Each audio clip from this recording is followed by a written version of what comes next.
We've been saving for retirement for a few years now, and our investments just totaled over $100,000. So today I'm going to share some of the beginner things that we did as investors. Hey guys, I'm Marissa and welcome back to my channel. Here on my channel we talk about life and money and how you can enjoy life while still accomplishing financial goals. So if that sounds like something interesting to you, then scroll down and hit that subscribe button so you won't miss any new videos. So I'm 26 years old and my husband Jacob is 29, and we've been married for 5.5 years. When we got married, we had over $80,000 of student loan debt and we were working on aggressively paying off our debt, but we also started investing at that time, and I'm really glad that we did. We are now debt-free, we have an emergency fund, we recently bought a house, and our investments have recently totaled over $100,000, which is a really exciting mark. So today I generally wanted to share all the investing things that we've done up till this point, but I also want to start this by saying this is not investment advice. This is going to be different for everyone, and I highly recommend talking to someone about your specific situation, but I'm just going to share what we did for our household. So the first thing we did was put into our 401ks what we needed to get our employer match. So when we got married, we were just graduated from college and we had our first real jobs with benefits, and we actually worked for the same employer and they gave a 4% match on a 401k automatically. So even though we were working on paying off a ton of student loan debt then, and that was our big goal, we made sure that we were putting 4% into our retirement accounts to get that employer match, because right away that was a 100% return and we didn't want to lose out on that. So we just put in 4% and didn't worry about it, just let that be deducted from our paychecks, and everything else we had we put towards our debt.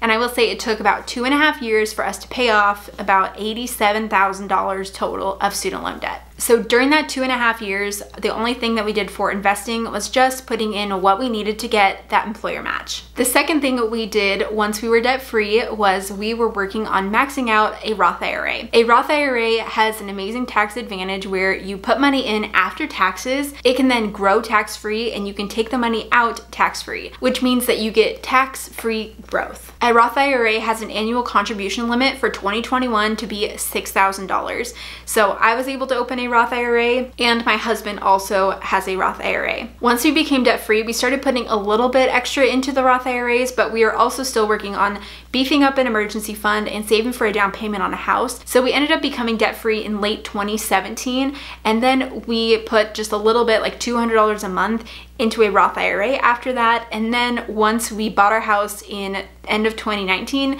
we started maxing out our Roth IRAs. So 2020 was the first year that we maxed out 2 Roth IRAs, and we've already maxed them out for 2021. Now, once we were debt-free, had an emergency fund, and also had our house, we set a goal to save at least 15% of our income into retirement. So this amount I feel like should be different for everyone. So again, I would definitely talk to a professional to see what is going to be the best option for you specifically. But for us, we decided that we wanted to contribute 15%. So included in this 15% was what we were already putting to get the employer match with our 401k, then maxing out 2 Roth IRAs, and then anything else that we needed to put in to get to that 15% of our income. We ended up going back to our 401ks, and that is the third thing that we did with our investments. And since we have reached that 15% goal into retirement, we're using every extra dollar that we have in our budget to work on contributing to our son's 529 college savings plan, and we're also paying a little bit extra to our mortgage principal so that we can work on getting out of PMI, private mortgage insurance,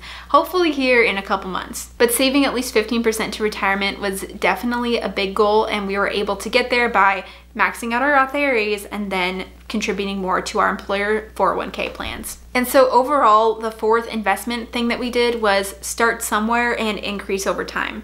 Like I said, we started with only putting in 4% because that's what we needed to get our employer match, and we've now built that up to be 15%. I'm really glad that we ended up doing what we did, because starting early, we were able to have more time to let our investments grow, even if it was just putting in a little bit. But we also weren't heavily investing because we had so much student loan debt that we needed to work on paying off.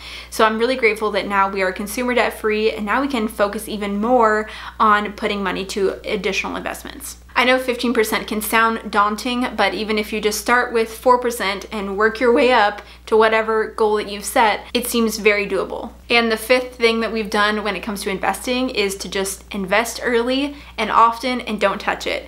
If you are looking for someone to follow in regards to investments, I would highly recommend checking out Personal Finance Club on Instagram. I will leave a link to his Instagram down below. He's awesome. He makes these awesome infographics that are really easy to understand.